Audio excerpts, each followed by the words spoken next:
The crash landing on Talos 7. The winds howled violently across the barren surface of Talos 7, a planet so distant from Earth that few had ever heard of it, let alone set foot on its cracked, dusty terrain. Talos 7 had a reputation for being hostile and unforgiving, a land of eternal storms and jagged rock formations that could tear through a spaceship like paper. Still, Lieutenant Marcus Flint wasn't one to back down from a challenge. As a human officer in the Galactic Coalition, he had faced dangerous missions before, but nothing like this. His ship, the Endeavor, had been damaged beyond repair in a surprise attack by a hostile alien faction, the Varkan Dominion. Their fighters had descended from the clouds like vultures, and before Marcus could react, the Endeavor was shredded. A few desperate evasive maneuvers had saved his life, but not the ship. Now, Marcus found himself stranded on Talos 7, with nothing but a damaged communication beacon and his trusty survival kit. His breath came in short, ragged bursts as he trudged through the sand and sharp rocks, his boots heavy with the weight of each step. The twin suns overhead scorched the earth, casting an orange hue over the land and making his survival gear feel almost unbearable. Sweat dripped down his forehead, stinging his eyes. But Marcus pushed on. There was no choice. If he didn't keep moving, he'd never make it. "I should have known better than to take this mission," Marcus muttered under his breath, his voice lost to the howling winds. His ship had been tasked with delivering a peace proposal to the ruling council of the Varkan Dominion, a mission that had seemed simple enough. But nothing in this galaxy was ever as easy as it seemed. He paused to catch his breath, scanning the horizon. The ground around him was a swirling mix of sand and sharp, jagged cliffs. The Endeavor was gone, nowhere in sight, its wreckage scattered across the barren planet's surface. The only thing left was the faint, almost imperceptible signal from the emergency beacon, a signal that might be his only hope for survival. For the briefest moment, he allowed himself to imagine rescue. A rescue ship, a coalition rescue team, swooping in to save him before the planet swallowed him whole. But the reality was starkly different. The beacon was weak, too weak to transmit any real information, and the chances of anyone finding him in this storm-ravaged wasteland were slim to none. With a grim sigh, Marcus adjusted the strap of his backpack and continued on, his eyes locked on the distant mountain range where the beacon's signal seemed to be coming from. If he could just make it there, he might find shelter, or maybe even a way to call for help. But as the minutes turned into hours, the sense of isolation grew heavier. His stomach growled from hunger, and his throat was dry. His water supply was already running low, and with no sign of life on the horizon, hope was becoming a rare commodity. Suddenly, the ground beneath him rumbled violently. It wasn't a quake. Marcus knew that much. No, this was something much more dangerous. A massive mechanical roar cut through the wind. Marcus froze, his pulse quickening as the hairs on the back of his neck stood up. There was something out there. He wasn't alone. Instinctively, his hand went to the plasma pistol holstered at his side. The weapon was a standard issue, but it was better than nothing. He had learned over the years that when you're on a hostile planet, you trust no one but yourself, and even then, only barely. The roar echoed again, and Marcus's heart skipped a beat. It was closer now, much closer. He scanned the rocky outcrop ahead, every muscle tense as he prepared for whatever creature, alien or otherwise, was stalking him. The air was thick with a strange metallic scent, like something had been disturbed. "Show yourself," Marcus muttered, his voice low but steady. The words were as much a challenge to himself as they were to whatever was out there. He had faced down bounty hunters, mercenaries, and alien beasts in the past. What was one more fight? Just as he reached for the blaster at his hip, something moved out of the corner of his eye. A figure, tall but not human. The silhouette of an alien warrior, clad in gleaming silver armor that shimmered despite the dust storm, appeared out of nowhere. The figure didn't seem to care that Marcus was armed. It simply walked toward him, a presence that exuded power and confidence. Marcus's heart raced. The figure's glowing eyes met his, and for a moment, he couldn't move. It was as if the air itself had thickened, and the reality of the situation began to settle in. He wasn't just dealing with an alien invader. No, this was something far worse. This was a high-ranking commander. The alien spoke, its voice smooth yet commanding, a strange cadence in its words. "Human," the commander said, its tone almost amused. "What brings you to Xalos 7? Marcus hesitated. "I'm stranded," he said, his voice cool despite the pounding in his chest. "My ship's down, and I'm trying to survive." The commander studied him for a moment, then chuckled, though the sound was cold and foreboding. "Stranded. I suppose you weren't expecting a hostile reception. But you are lucky, human. I was going to kill you, but instead, you've become a valuable asset." Marcus's pulse quickened. The idea of being captured or killed wasn't a pleasant one, but this commander's words were oddly familiar. They were the words of someone who had a plan. Someone who always had a plan. Before Marcus could speak again, a loud explosion reverberated across the desert, shaking the ground beneath his feet. The commander's eyes flicked to the horizon, and without another word, it turned and started walking toward the source of the noise. "Come," the commander ordered, without even turning back to Marcus. "You're about to find out just how lucky you are. A chance encounter and the alliance that could change everything." Marcus wasn't sure whether it was the shock of the explosion or the fact that he'd just been ordered by an alien commander to follow, but his legs moved before his mind could catch up. He jogged to catch up with the tall figure ahead of him, his boots crunching against the brittle ground of Xalos 7. The planet's harsh winds whipped around them, but the commander didn't seem bothered. She moved with purpose, her silver armor gleaming even in the fading light of the twin suns. The wind, harsh as it was, didn't seem to affect her, as if she was part of the very landscape she traversed. Marcus kept a careful distance. The whole situation felt like a bad dream. One moment, he had been fighting to survive on a hostile world, and the next, he was walking side by side with an alien commander who could likely wipe him off the face of this planet in the blink of an eye. Yet there was something about her that intrigued him, a strange calm that radiated from her, as if she had seen more battles than most could even imagine. "So, what's your name?" Marcus finally asked, trying to keep his voice steady. There was no point in pretending that he wasn't feeling the pressure. The alien commander had saved his life, after all, but for what reason? What did she want? "Commander Zara," she replied, her voice as smooth and cold as the metal of her armor. She didn't even glance at him as she spoke, her eyes fixed ahead, scanning the horizon. Commander Zara. That was a name Marcus would have to remember. But it wasn't the name that troubled him. It was the fact that this alien, who was clearly part of a much larger military force, hadn't killed him on sight. The Varkan Dominion was known for its ruthlessness, for conquering and wiping out any species that dared to oppose them. And here he was, walking in step with one of their commanders, as if they were allies. If it weren't for the explosion earlier, Marcus might have thought it was all an illusion. "Where are we headed?" he asked, trying to sound casual, though his heart raced with every step. "To the source of the blast," Zara replied. Her tone clipped. "The Sci-Fi station was attacked, and I have to investigate what happened." That explosion wasn't a simple attack. It was a declaration, a signal. Marcus frowned, trying to piece the situation together. "The Sci-Fi station. Is that some sort of military base?" "Yes," Zara answered, glancing at him for the first time.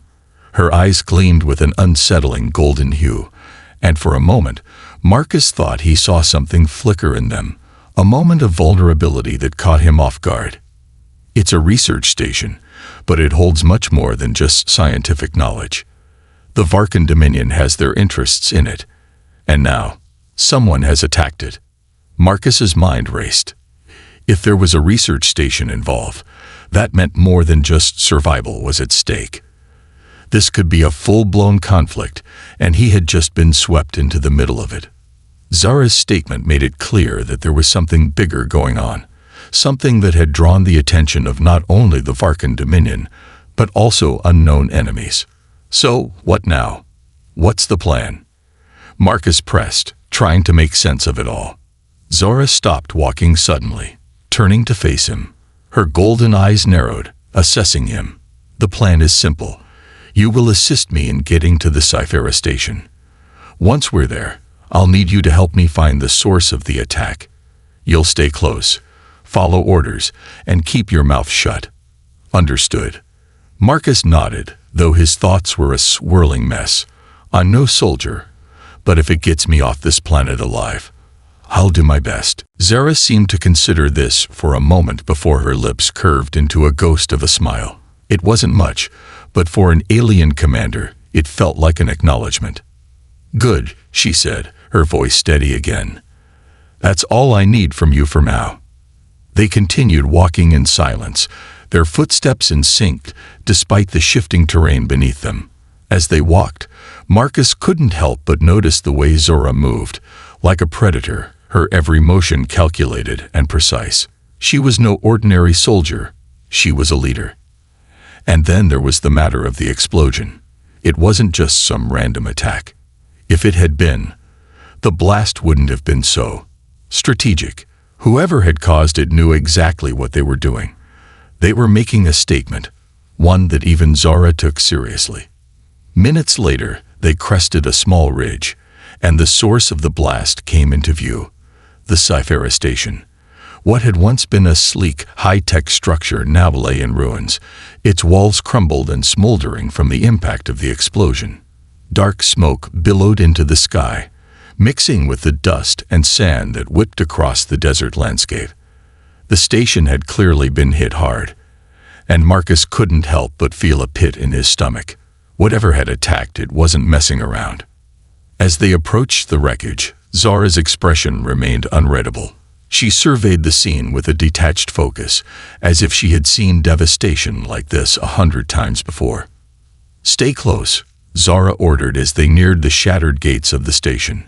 Her voice was low, but the command was clear. Marcus nodded, his eyes scanning the area for any signs of movement. The ground was littered with debris, and the once impressive structure now seemed like little more than a pile of twisted metal and broken concrete.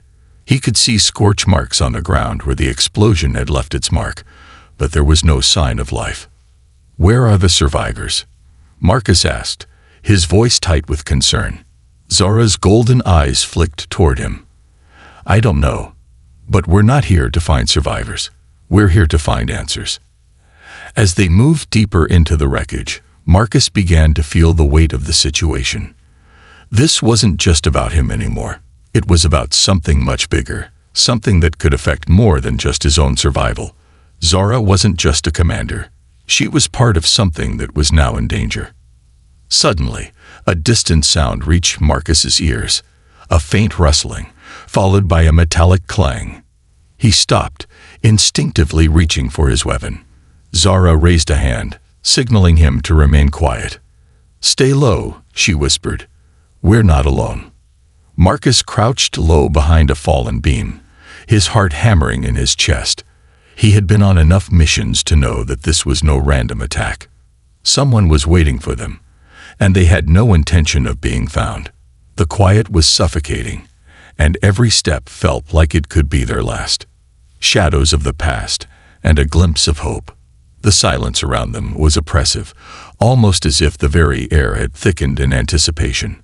Marcus crouched behind the wreckage of a twisted metal panel, eyes scanning the ruins of the Sci-Fi station for any sign of movement. Zara, ever the strategist, had already melted into the shadows, her movements fluid and precise, like a predator stalking its prey. Marcus couldn't help but be impressed by how seamlessly she moved through the wreckage, every step calculated and deliberate. As the distant sound of rustling grew louder, the hairs on the back of Marcus's neck stood up. His fingers tightened around the grip of his plasma pistol. The wreckage of the station stretched out before them like a ghost town, A once bustling hub now reduced to smoldering remains.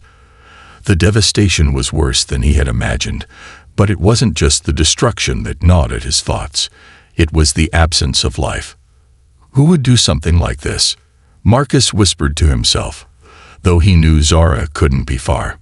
Zara, her golden eyes sharp, didn't respond at first. Instead, she moved with the eerie calm of someone who had seen far worse than this. She was the picture of composure, her armor glinting in the dim light as she silently made her way through the wreckage.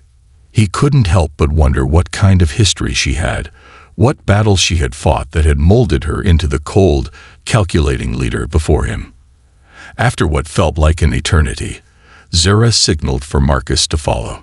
Without a word, she motioned toward a narrow path between two collapsed walls. Marcus obeyed, his movements slower but just as deliberate, his senses heightened, trying to stay as quiet as possible. He could hear the wind howling outside, but there was something else beneath it. The unmistakable sound of metal scraping against metal, like something, or someone, was coming their way. The two of them ducked behind a large metal crate, taking cover just in time. Marcus's heart was racing now, every muscle tensed as he tried to control his breathing. Zara, however, was perfectly still, her eyes locked onto the shifting shadows.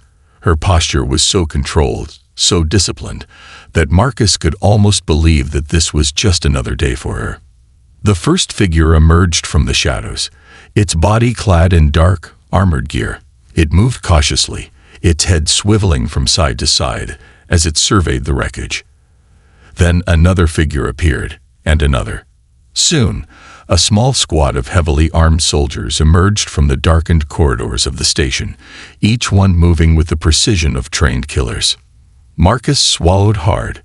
"Who are they?" he whispered, but the question was almost unnecessary. These soldiers were not from the Varkan Dominion. They were something else, something unknown. "They're Sci-Fi's defenders," Zara muttered under her breath, her voice tight. "They were stationed here for a reason, and now they've become a threat." Marcus's mind raced. The Sci-Fi defenders weren't just there to protect the station. They were part of a much larger puzzle, one that Zara was starting to piece together. The explosion, the sudden attack, it all pointed to something bigger than just an isolated raid. But what? Zara didn't waste any more time. As the squad moved further into the station's interior, she rose from her hiding spot, signaling for Marcus to follow. This was their moment, the chance to infiltrate the station and uncover the truth behind the attack. Without hesitation, Marcus followed her lead, keeping low and moving with practiced stealth. The defenders were ahead, their voices growing louder as they searched for survivors, or perhaps intruders, like them. They reached the entrance to a partially intact corridor, where Zara paused. She motioned for Marcus to stop and pressed her hand against the wall. She was listening intently, her head tilted slightly as she studied the distant voices.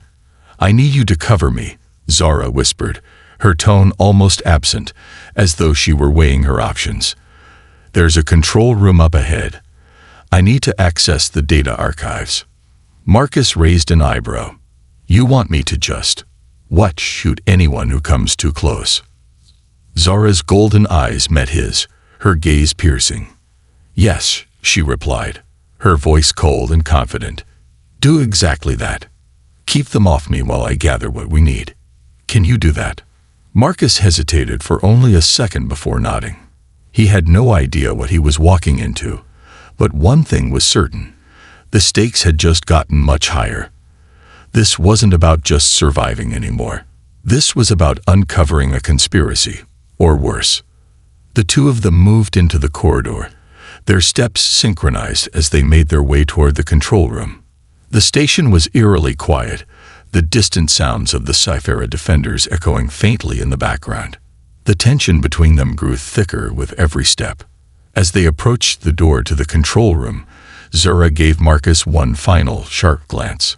"Stay alert," she ordered.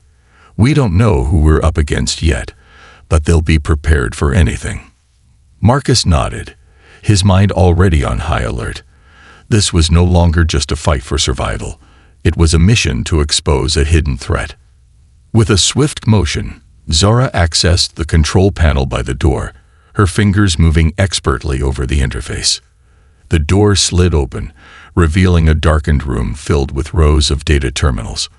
Without wasting a moment, Zara moved inside, her focus entirely on the task at hand. Marcus, however, was far from calm. The defenders were still nearby, their footsteps growing louder as they closed in on the corridor. He took a deep breath, bracing himself for what was to come. The first defender appeared in the doorway, his weapon raised. Marcus didn't hesitate. He fired, the plasma bolt hitting the soldier square in the chest. The man fell without a sound, his body crumpling to the floor. But Marcus didn't have time to celebrate the shot. Another defender appeared in the hallway, and then another. He ducked behind a nearby pillar, his heart pounding in his chest as he took another shot, sending a second defender sprawling. But these soldiers weren't ordinary enemies. They were well-trained, their movements precise and calculated. It would take more than just a few lucky shots to keep them at bay. Meanwhile, Zara worked quickly at the control terminals, her face illuminated by the faint glow of the screens. Her eyes darted back and forth, scanning lines of data, searching for something, anything, that could give them the answers they needed. "Marcus," she shouted over her shoulder. "I need 5 more minutes." 5 minutes. It felt like an eternity. Marcus glanced over his shoulder, assessing the growing number of defenders. There was no way he could hold them off for 5 minutes, not alone. But as he crouched, preparing for another firefight, something unexpected happened. A bright flash of light exploded from the far side of the station, followed by a loud crack of thunder that seemed to shake the very walls. The defenders faltered, their attention momentarily diverted. It was all the opening Marcus needed. Without a second thought, he leaped into action, charging toward the next group of defenders. His pistol was an extension of his body, his shots sharp and quick. For the first time since his crash on Salos 7, he felt like he was truly fighting for something. Fighting not just for survival, but for a cause greater than himself. As the last of the defenders fell, Marcus turned back to Zara, who was still hunched over the data terminal. Her face was intense, her focus unbroken. She had done it. She had found the information they needed. "Let's go," she said, her voice steady, but filled with urgency. "We have what we need. We need to move now." As they sprinted out of the control room, the gravity of what they had uncovered began to settle in. There was no going back now. The Sci-Fi station had been attacked by a force that was far more dangerous than either of them could have imagined. The mystery had only just begun. The unraveling web and a new enemy emerges. The wreckage of the Sci-Fi station was more than just a collection of twisted metal and debris. It was a graveyard of secrets, and each step Marcus took inside felt like he was digging deeper into a mystery that was larger than anything he could have prepared for. The data they had extracted from the control room was a key to something much more dangerous than just the Varkan Dominion or the Sci-Fi station itself. It was evidence of a larger conspiracy, one that spanned across systems and involved forces that Marcus could never have anticipated. Marcus wiped the sweat from his brow, his mind racing as he followed Zora through the darkened corridors of the ruined station.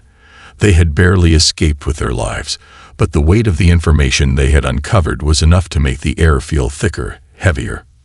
Zara's face, usually so composed, was taut with concentration, her golden eyes scanning the datapad in her hand. "So, what now?"